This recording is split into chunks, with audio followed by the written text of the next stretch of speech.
Bienvenidos, fans of the hottest entertainment on the planet. I mean, Fuego here, and this is a Rapido Fuego review, just getting right out of the theater after watching the latest from A24's darling dude, Ari Aster, and it's entitled Eddington. And so I gotta preface this right off the bat by saying I loved Hereditary. He set the benchmark so freaking high with that particular film.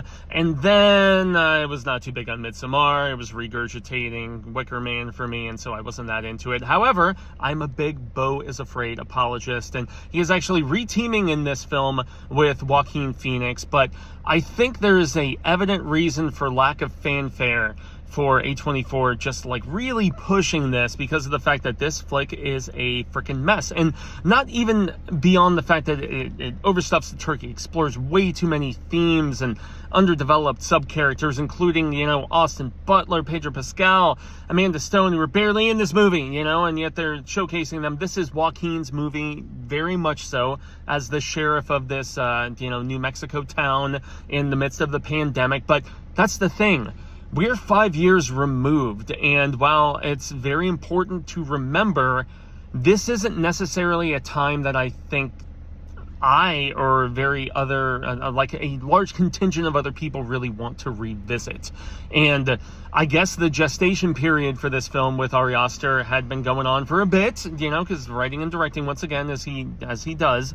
And so yeah, for that reason, and yet it tries to go for a darkly comedic slant, and to a commendable South Park sort of degree, attack both sides, you know, some of the hypocrisy from both the left and the right.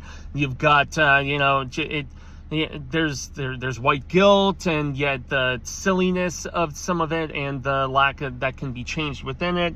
There is, you know, it touches on, you know, BLM, it touches on, you know, so many different things, but also, you know, as a gringo myself, you know, it's almost like, how serious can you take somebody who has all of that privilege and whatnot? So I'm not going to really open up that particular can of worms, but yes, it is very much a thing.